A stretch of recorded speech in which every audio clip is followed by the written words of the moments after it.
Hey everybody, it's Margo here, my favorite quilt store. I wanted to give you an overview of this quilt kit. It's by QT Fabric. It's called Winter Wishes. And this is a digital copy of the pattern that the manufacturer has digitally printed for us on one piece of fabric so we can show you what the quilt kit is going to look like when it's finally made up. So here is the quilt kit. The quilt kit finishes 59 by 70, so it's a really big quilt. And all the fabric you need to complete the quilt top is inside here. What it starts with is this fun panel of reindeer in this blue motif with a Christmas tree and winter wishes. So the first section here is a panel, and it sure will be fun to quilt the Christmas tree and the deer and everything. Then it has a small outer border.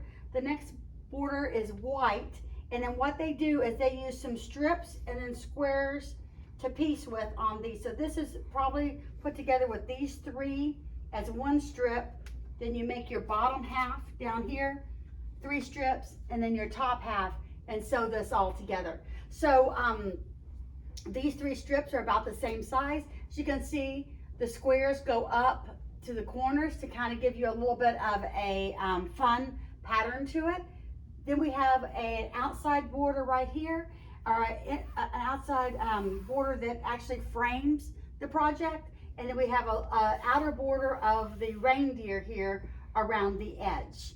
And what a fun quilt this will make and have. It's a pretty big quilt, so it'll be great for the holidays because you can snuggle underneath it during those cold nights. So anyway, we hope you like this quilt, and happy sewing.